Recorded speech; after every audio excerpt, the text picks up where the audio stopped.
Good evening, everyone. We are gathered here to bury our dearly beloved Colts Super Bowl aspirations on a fine Twitter Tuesday. If you have been online today, you know it is an absolute catastrophe. Um, the takes are flying every which way. I mean, you could search luck right now, and you would have just a field day. And I did. I've got to bring up our favorite Seahawks fan. I walked on over to his timeline today, and it was just as good as I thought it would be. It was actually more than what I thought it would be. It was I thought PFF would have their aha moment on the Angela I Told You So, but this guy he's trying to live it up. But let's go back to our funeral here. We've got we've got a problem. I said last week the sky wasn't falling. I think either 2 or 3 times. It's still not falling. I mean, it's football. Let's be real here. We're all healthy individuals. Well, I'm not, but that's beyond that. I'm a little sick today, but we'll continue on.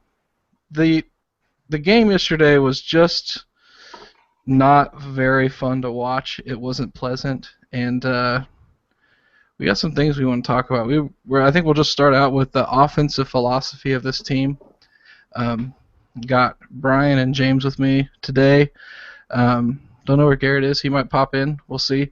But I'm just going to throw it right out to Brian, and I want you to break down what you think the offensive philosophy on this team is, and why you think either A, it will work, or B, it needs to be changed, and how you would change it.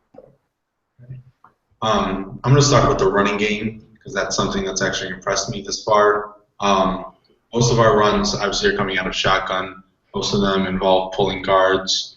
Harriman's mostly. Actually, we've been not pulling Lance Lewis. We're pulling Todd Harriman's out, putting him next to Costanzo. It's actually been working pretty well. I know that's something that I've said is one of the bright spots on our offense is that Harriman's has actually been okay when pulling because he's kind of athletic. Costanzo's athletic. So the thing is, though, since so many of our passes are in the shotgun, I mean, most of our offense is in the shotgun. Like the thing is, you have to stay consistent, and so when you're trying to run, you can't line up and you can't, put Varga at fullback and go in the backfield or something like that because that's saying, oh, we're running. So a lot of our runs are coming out of the shotgun, which although I'm not a fan of because I like lining up, since Pep wants to spread it out on passing downs, we kind of need to keep it consistent to kind of make it like a decoy or sell it.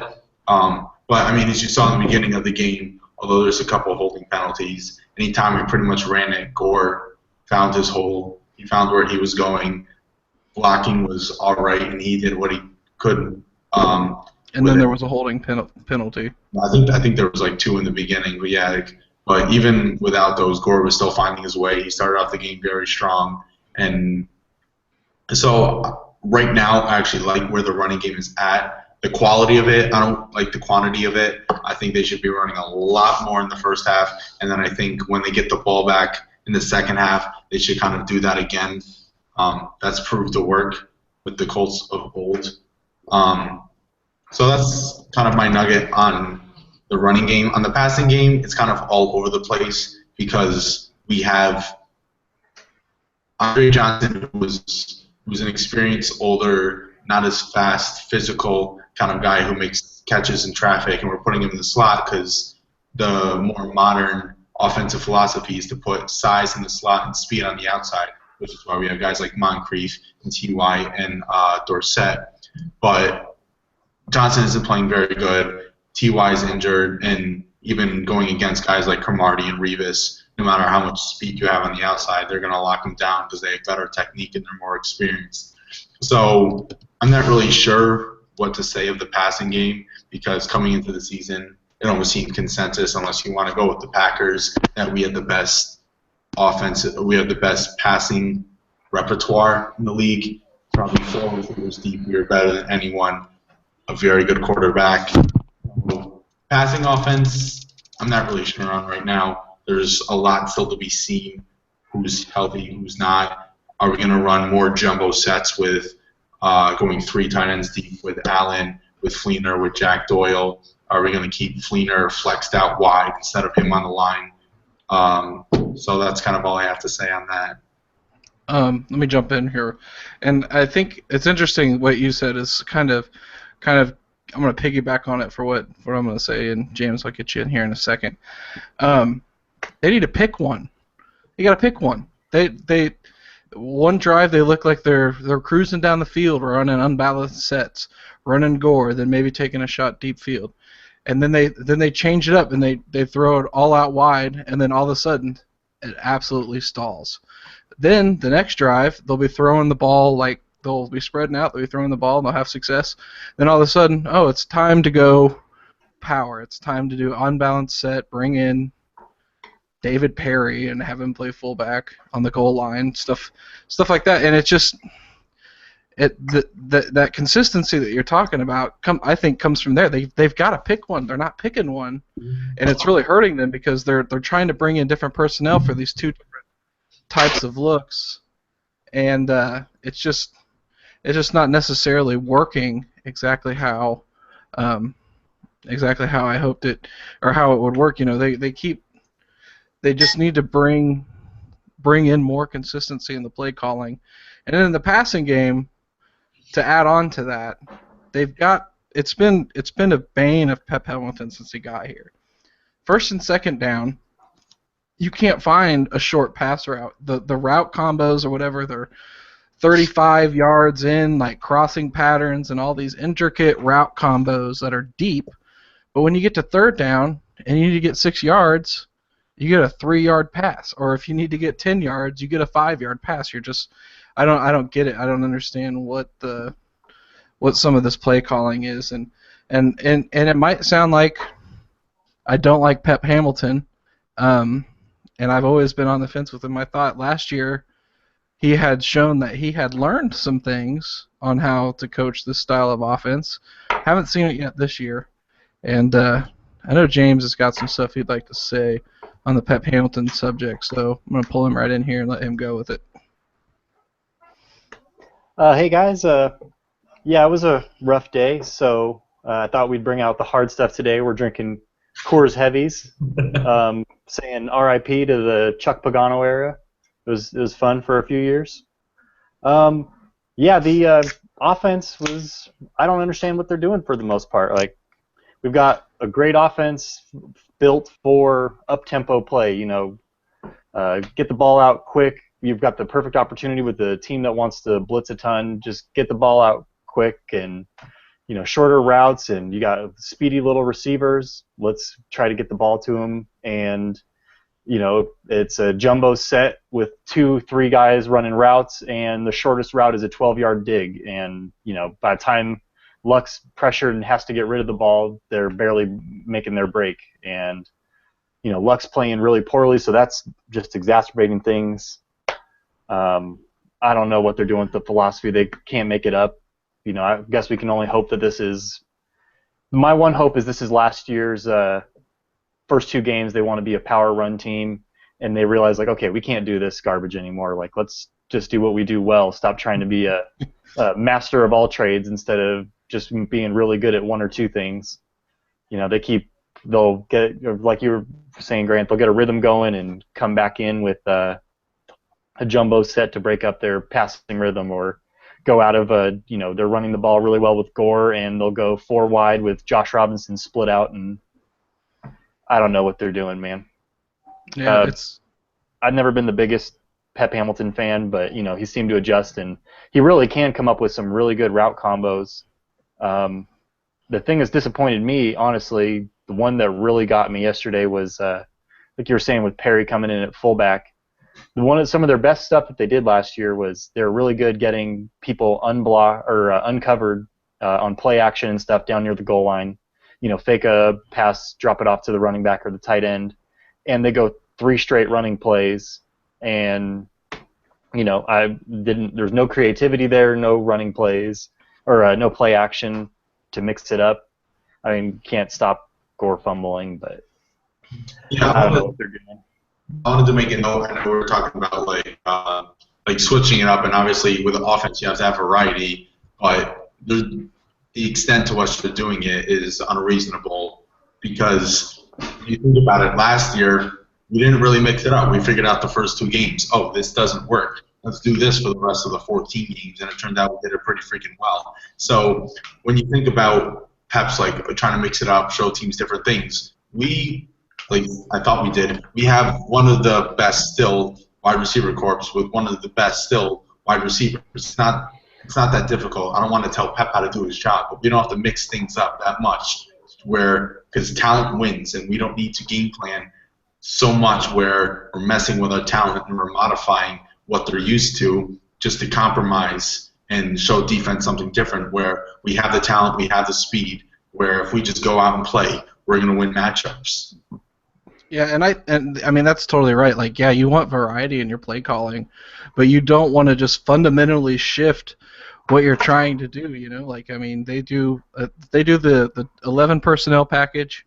You know, the 3 wide, 1 tight end, running back. Sorry, I'm trying to keep it. We can talk technical stuff, or I know that's not too technical, but most people don't know what that is. But anyways, if you could keep that in, you can mix up the play calling better. I mean, instead of just calling all pass plays that way, or I mean, I know they do variety, but I mean, it's just like a fundamental shift when you're trying to do when your best offense is that 11 personnel. Don't bring in Joe Reitz to run a 20-yard out. Don't bring in David Perry to play fullback unless you plan on being creative with him at fullback. I mean, he's a big, fast dude. Sure, he'd play fullback just well, but I mean, they tried to get him. They weren't creative at all. It was just 3 runs right up the gut, and then the third one happened to be that interception, I think, or the fumble. No, yeah, the fumble. Interception, the fumble. There were so many turnovers yesterday; it's hard to keep track. So I mean, it's just been really interesting because you think that they would learn, but they just keep going. That whole power offense keeps trying to permeate through when we know the team isn't built that way. We don't have a power offensive line. We just don't. We've got a very nimbly athletic offensive line for the most part. We haven't for the last decade. I think our most powerful offensive lineman last decade was maybe Tarek Glenn. He was also incredibly athletic, but it's just how we built our offensive lines. And the style doesn't match the substance. You can't run power runs with guys who are better in open space at the second level or pulling behind the line of scrimmage. It's just not how it works. Yeah, no, exactly, and that's where you can almost see, like, I don't, forgive me, this is where you can kind of see some of this disconnect talk maybe being a little substantiated, because Pagano has said from day one, we are going to run the ball, we're a power offensive running team. Gregson hasn't built that team. I mean, he just hasn't. I mean, every move he's made on the offense is not that move. He's barely even tried. Say that again? He's barely even tried. Sorry to interrupt, but yeah, it's not even like he couldn't. You know, he's gotten a bunch of guys, you know, that are power run guys, and it didn't work out. He hasn't even tried hardly. The center that they drafted Khaled Holmes, whose biggest weakness is power. Man, he can't anchor. He's not a powerful run blocker. I don't know. Anyway, sorry about it. Yeah, it's been I don't know. It's just been such a weird beginning to the season. Like when I looked at the schedule when it came out, I really did say, hey, we probably could go 0-2 here, and I'm not just saying that, but I didn't want to. I mean, we could, but I didn't think we would. But here we are again. But I mean, remember last year we went 0-2. Next week, I think we went into Jacksonville and dropped 44 on them. We're gonna walk into Nashville on Sunday, and do the exact same thing. I mean, I hope. If we don't, then maybe the sky is falling a little bit. Yeah. But it'll be that will be the true siren moment if we lose to the Titans badly. if we lose to them in a close game, it'll still be a really bad day on Twitter the next few days. Anything less than 30 points, I'll be surprised. I really will be. Anything less than 30 points, we'll say more about Pagano than Griggs next week. Yeah, and we didn't really plan to get into next week's game. We've got some other things we want to talk about. I want to talk about Joe Reitz. Reitz, I don't know what it is. Let's talk about Joe, number 76. Everyone loves him, except for Pagano, apparently. Where you're paying him $3 million a year. So I'm gonna go into conspiracy theorist mode here. I'm gonna say that Grigson cut Chapman because he wanted Perry to play, and Pagano wanted nothing to do with it. And Pagano won't play Reitz because it's just payback or something like that. That's Brad Wells in me wants to say that. But in all seriousness, I don't understand why he's not starting. Like Lance Lewis hasn't been a detrimental to this team. Like he hasn't been completely terrible. I mean, he's been bad. Like don't get me wrong, he's been bad, but I just feel like with Joe, it's gonna be better. Like there's no way it can get worse, unless David Arkin for some freaking reason ended up starting. I think he's on the practice squad again, but that would be a disaster. But besides the point, even Thornton, I don't understand why we haven't seen any. Even like we've been, and I don't know, maybe it's because the game situations we've been in, they want to keep that continuity, but no one in the media is talking about it. No one, we're talking about it on Twitter. The Twitter sphere is talking about it. We want it to happen, but no one wants to talk to him about it. And I don't know. I want to see what you guys think about. What do you think? Hey, Garrett's popping in, but I just want to see what you guys' take is on why he's not being played and what you think he can bring to the table that Lance Lewis can't. Go ahead. Go ahead, James. Man, I mean, I don't know. I feel like he's a better guard. He's played better than the time I've seen him.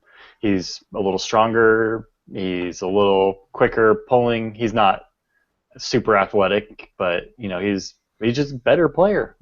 There's better results when he plays. I don't know why Lance Lewis plays over him. The only thing I've ever heard is they want him to be a swing tackle really bad, and they're trying to reserve him for that. But I mean, if you need a swing tackle, throw him in and put Lance Lewis in, move Reitz to right tackle, left tackle, wherever he needs to go in an emergency. But just play him. He needs to be starting. I don't know why he's not. He should be. If it doesn't work out, like you said, it can't get much worse. Lewis has been pretty terrible. Harriman's has been apparently terrible. Last night I haven't watched any. I haven't grinded the all 22 yet, but apparently he got a -10. That's pretty horrific. That's like a season of accumulated grades for some guys. That's like, oh man, this guard's bad. He got a -10 for this season. Yeah, this is week 2 game, or you know what I mean? This is the second game. Yeah, Harriman's dropped it in one game at home without Sheldon Richardson playing. Yeah. Oh man. Yeah. So I don't and then I want to jump in there with play calling. I don't want to make it sound like it's a play calling thing because people say play calling. People complain about that, and that's the last complaint of people that don't understand football and stuff like that. I'm not talking X's and O's like they should be running. At this time they should be calling this play. At this time, why did they run the ball there? They should have passed it. Just the fundamental offense doesn't make sense for the personnel they have, and they should be going up, up tempo, no huddle type stuff. They don't do it. When they do it, they're successful, and then they stop it. And I don't know. I'll let you guys jump in here. Garrett, are you here? I don't know if he's here. I just see the creepy moth, so I don't know if he's here. Brian, you got anything on Joe? I'm not much of an offensive line guy with this team, but I don't see how he's not an upgrade. I get one thing that Pagano must really, really be trying to do is get that continuity with this offensive line, because even if you don't have the best players on an offensive line. Continuity and familiarity with each other will increase your play, will augment how well you can pick up blitzes and do things like during blitzes and stuff like that. But I mean, it just seems kind of obvious that he's a better player than Lance Lewis, things like that. Whether they're trying to put him at guard or tackle, obviously if they want to put him at tackle, then falls. It's a big switch. So I see the reason, or I see the cause of concern on not putting him or not trying to switch it up right away, but he should have been in to begin with. So I think that's kind of my big thing. I mean, we've seen guys in the NFL become not. I mean, they have like a niche of becoming like that sixth offensive tackle, like you were saying. I remember last year, I think it was when we played did we play the Patriots in the regular season? Yes, we did. We did? Okay, I remember. I think that was like one of the first games Cameron Fleming started, the offensive tackle who they got from Stanford. I remember that was one of his first games. They lined him up at the sixth tackle right outside of Nate Solder, and they just ran all over us. I mean, partially that was our defensive line, our defensive line. But guys like that can have success in the career. But when that only helps when you have so many good offensive linemen that you're able to use in that niche. Okay, I was speaking. Good afternoon. Anyways, as I'm saying, our offensive line just isn't good enough where Joe Reitz doesn't have his best value as a sixth offensive tackle. Hold on a second. Garrett, you here? I think I'm here. I can't see.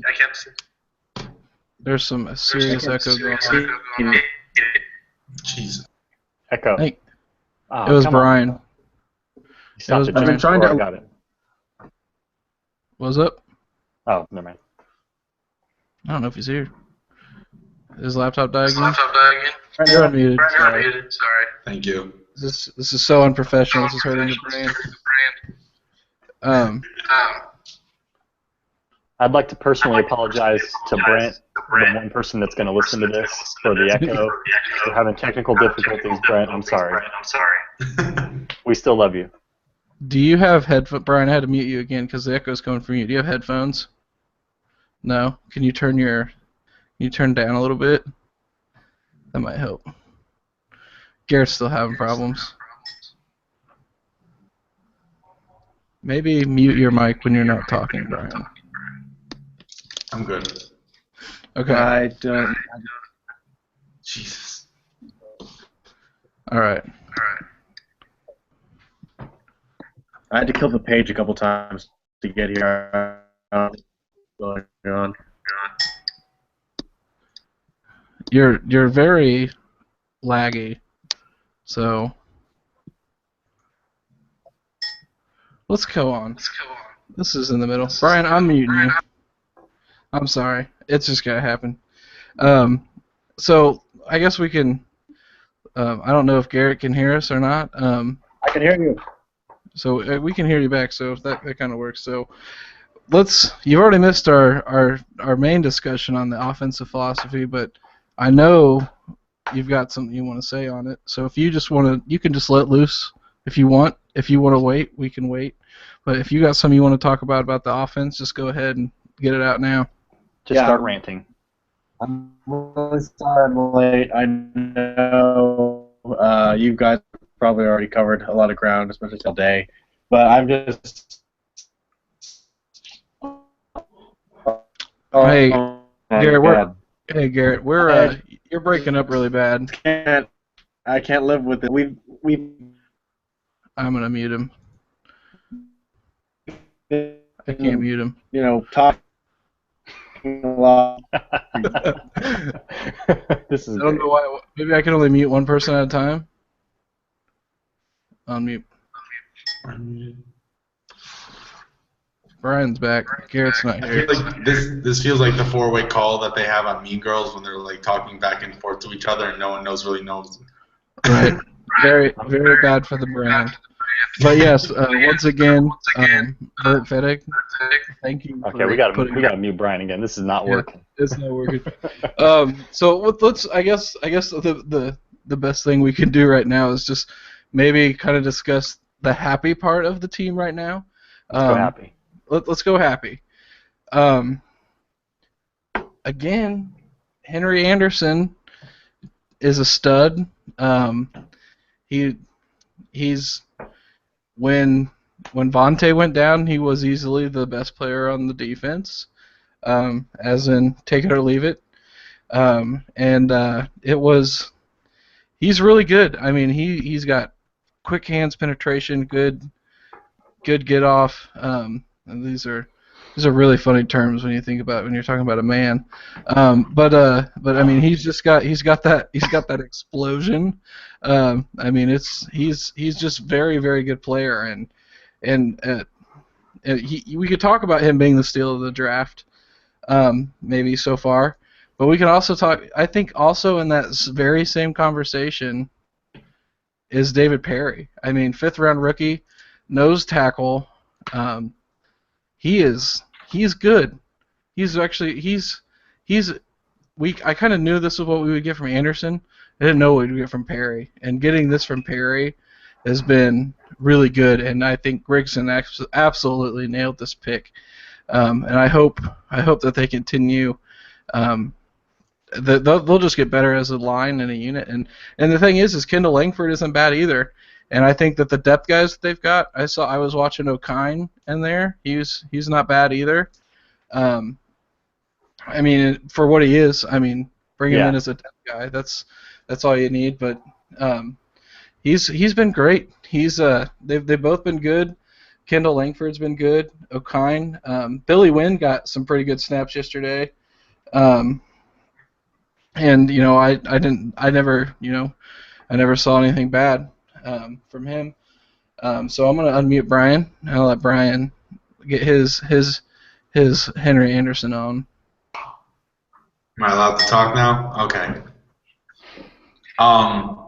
Yeah, I mean, I think up to this point, Henry Anderson has been the best value pick of anyone in the draft. I mean, that's almost wrong of me to say after week 2, but if you want to look at it from weeks, yeah, I think he's been one of the best values. I know some people said that even at the point that we took him was a steal, they could have seen him as a possibly late day 1 or an earlier day 2 pick. But he's really, I think it was week 1, he was tied for the league lead in stops. I know it was almost upwards of 10. It was at least more than 5. And then again yesterday, I think he was like 8 tackles, a couple for loss. He had that one pursuit sack where he like came all the way around the line, and then he tripped up Fitzpatrick, so he got his first sack there. But him and Perry, I mean, it's crazy how, I mean, some people saw it at Stanford, but it's crazy how like no one ever really talked them up as like this duo that was wreaking havoc across the defensive line in the Pac-12, but now they're doing it here. So, I mean, both of them have to be just way up there in value picks, and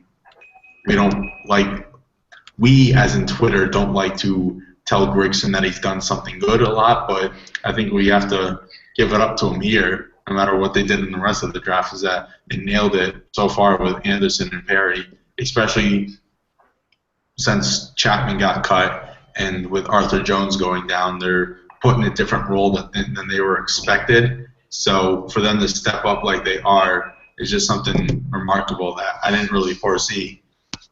If I told you, Brian, I'm muting you again. I know you got that face, but I'll tell you why I'm muting you. You echo everything, and it's bad for the brand. But so basically, what I'm about to say, actually, I think I just kind of forgot it. Oh yeah, no, here we go. What if I told you just 3 weeks ago that the very strongest unit on the 2015 Indianapolis Colts was the defensive line? What would you have told me, James? Man, I would have laughed you out of here. Well, I don't know. I was pretty high on. I mean, I was super high on Henry. I told people before the draft, like, he was my secret. If they went Henry Anderson first round, I wouldn't have been mad. Like, he was that good. I don't know why I had a low draft grade on him when I would have been perfectly fine with him coming that high. I liked Perry. I watched his film, after the draft, and I thought that he was really good. And and could eventually become like a good rotational defensive tackle, but I didn't think he'd be starting week 1. And Langford I thought was going to be good, but I didn't think he'd be really good. I don't know, man. That's why I'm not super down on this Grigson, fire Grigson right away, because, I mean, he just had his best offseason. He had by far. Yeah, he had really good picks in the draft besides, maybe Dorsett, maybe Smith, but Robinson, a 6th-round pick, looks like he can at least play. Henry Anderson, Geathers is doing stuff a little bit. Perry's good. I don't know. The best part is just thinking about a week and a half before the season, we were freaking out that they cut Chapman, they cut Hughes. Like, what are they doing on this defensive line? They're starting 2 guys that have never started a game, and Langford's never played for the Colts, and everybody's having a meltdown about it. And then 2 weeks later, it's like, oh yeah, these guys are way better than anybody they had last year. Yeah, I mean, absolutely. I think you still miss the pass rush aspect from Corey Redding a little bit. Yeah. But I mean, everything else, like I said last week, you can't, it is really hard right now to run on the Colts on the interior D line. It didn't work for the Jets yesterday. For the most part, I think there may be one run, but I mean, mostly the run defense has been good, and kudos to Grigson and Pagano for figuring that out. The Jets have a really good offensive line, and I think for the most part, the run defense was really good from the D line. Linebackers weren't too terribly awful either. I'm going to shoot the same question to you, Brian. I'm going to mute you again. We'll let you out your cage, let you talk for a little bit. What if I told you 3 weeks ago that the Colts defensive line was the best unit on the team? I would not have believed you because I wouldn't have seen any other way that the wide receivers weren't the best on the team. So, I mean, that kind of speaks to how poorly some positions have played. But when you think about what they've done with the little amount of depth that they have, that they've been able to still rotate guys in and out, but even just the lack of experience from Perry and from Anderson. And I think Kendall Langford does have his, I think his fifth is now in a 3-4. I mean, he's tried different things with different teams, but it's clear to see that this is a very, very strong group right now and moving forward. I'm coming for your man, Sarah and Rory. Yeah, you can. She was on a favorite frenzy yesterday. She was like going down the chains of conversations and favoriting things, which it really does make me wonder if she listens. And if she does, follow back, girl. If she does, Henry probably doesn't like us, even though we've talked so much good about him. We've just absolutely destroyed everything about his team here lately. One more bright spot on the team, Moncrief. Don't always want to be negative. We always want to try and pull out good things out of bad situations sometimes. And Moncrief looks like the player. When we said he needed to take the next step towards his development, he has taken that step. There are still some things he's got to work on, but I mean he's a lot better than I thought he would be. And once again with the coaching staff, you never know how long it's going to take for a better player to overtake a coach's player or the player they're trying to be loyal to. But I don't see a reason right now why Moncrief should be sitting under Andre Johnson. What Moncrief offers is just so much better. I mean, in every way, he's faster. He's got better ups. His hands have been better so far this year. I hate to say that about Andre, but he's not having a good season so far. And it's only week 2. We always got to remember that, guys. It's only week 2. Things will get better. But I'm gonna shoot it. We'll go to Brian first. I'm gonna mute you again. What are you still thinking that Moncrief? No, what are you thinking on Moncrief? I guess. Yeah, I mean, coming into the season, I think I was a little lower on him than I should have been, partially just because I thought that his success was very sporadic last year, and I didn't really see a lot from his consistency, although he did make a lot of splash plays. I thought he was 3B to Dorsett just because I thought they would try and get Dorsett a lot of snaps from the get-go, although they haven't done that. But, I mean, it's clear Moncrief is the second best wide receiver on this team, and if Hilton's injured, I mean, he's just as good as him. If Hilton's dealing with a knee or is a little slow or has a mental lapse here and there, but I mean, Moncrief's routes have been pretty crisp. He's run a lot of curls and digs, but he's just beating the guys. He's playing really well on the sideline, which I didn't expect him to. But I mean, you gotta like what you see out of him, and I think it was another great value pick, and he's turning into our number 2 wide receiver. Yeah, he's absolutely been playing lights out here over the past couple of weeks, and I don't really know what else we got to talk about. You got anything you wanna address, James, before we call it a night? There. I like Moncrief last year. And a lot of people were really high on him coming into the draft, and like I could see the potential because athletically he's just a freak. But I didn't see enough, and the problems that I saw out of him still same things I'm seeing. He's not really great at the catch point, so with his speed, everybody's thinking, and his height, everybody thinks just throw it deep, but he's not very good going up one-on-one and catching the ball.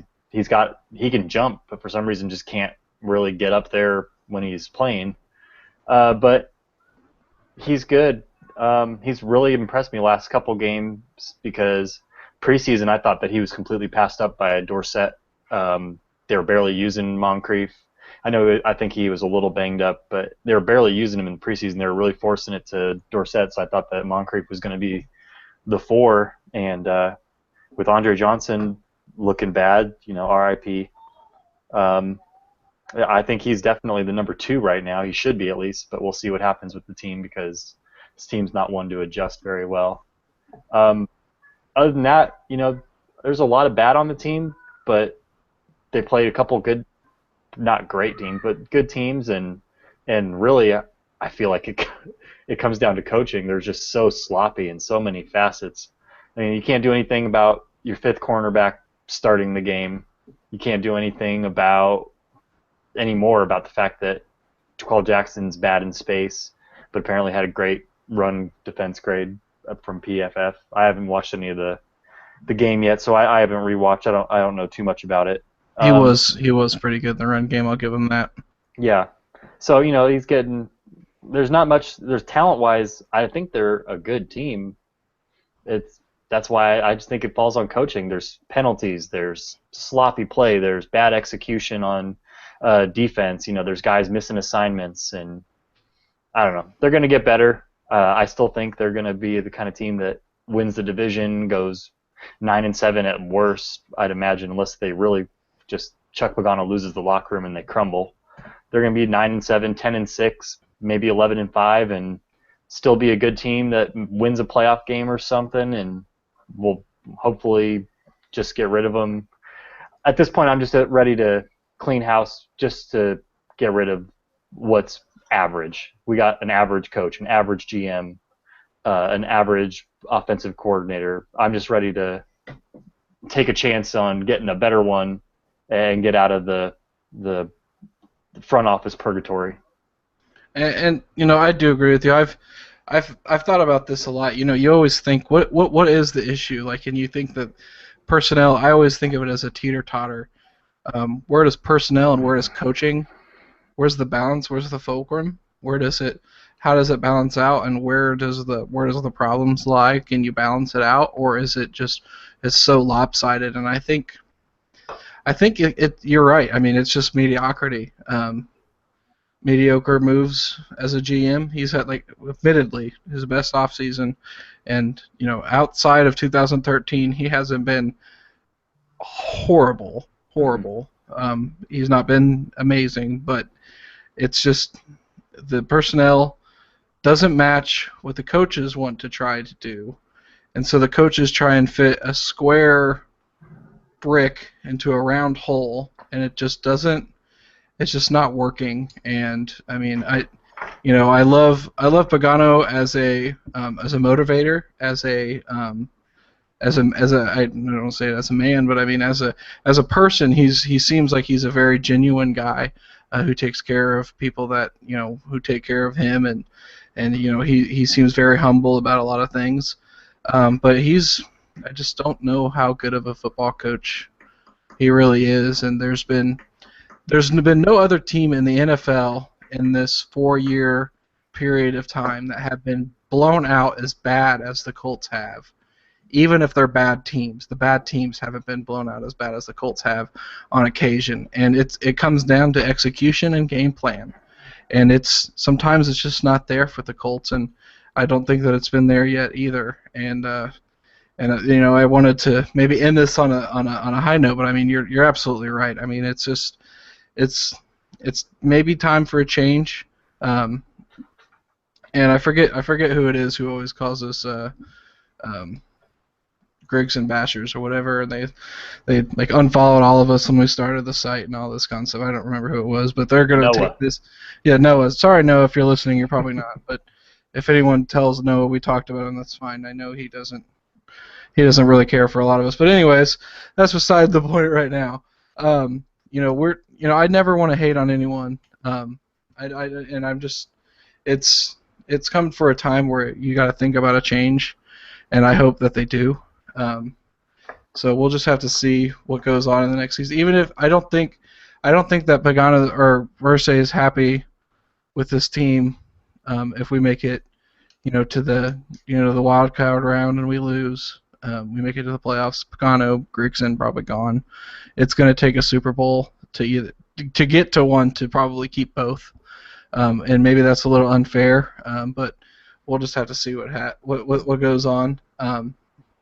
I'll take Brian's comments right now if he's got something to say, and if he doesn't, that's fine. But I'm gonna unmute him again, and we'll hopefully he doesn't embarrass himself too much. At this point in the roster building, just the front office, everything the way it is, the organization as a whole, I am more Grigson for staying than Pagano. I want Pep gone immediately. I wanted Pep gone since his first season. But, Minuski, I think that's a bright spot. I mean, the things he's done with the lack of talent and the lack of personnel is amazing. I feel like I'm beating a dead horse when I say this, but he had his top 10 in the sacks last year with our leading sacker being a 5th-round rookie out of Ball State who played half the snaps that he should have. Or he played half the snaps as opposed to the starters. So he fits players in where they belong. He was great on 3rd downs, which is the reason why our offense was so good, because we had time of possessions and we had extra possessions. So even if Luck fumbled or threw an interception or something like that, we had extra possessions because we were able to get off the field. So I'm the biggest Minuski supporter out here. But right now, I don't know if Pagano's the guy. I don't know if Grigson's the guy, but I'm willing to take a chance that Grigson is learning and evolving as a GM. He's made a lot of bad mistakes, but I think what he did with this class, what he did in this offseason is very good. But, you can tell just whatever Grigson and Pagano are trying to do and just isn't working, and they're out of stalemate. Yeah. James pours one out for the homie. I think I'm going to mute you again as I sign us off. I think it's going to be an interesting season. Like I said, next week we're going to roll into Nashville and absolutely obliterate them. And if we don't, then it's time for the 5-fire alarm, bring out the firing guns, and it could. If we lost really bad in Nashville, it probably honestly could happen. You never know. Something could happen, but we'll have to see. But I don't think that's going to be the case. I think we can easily beat Nashville, or Nashville if we can beat the Titans. So we'll just have to see.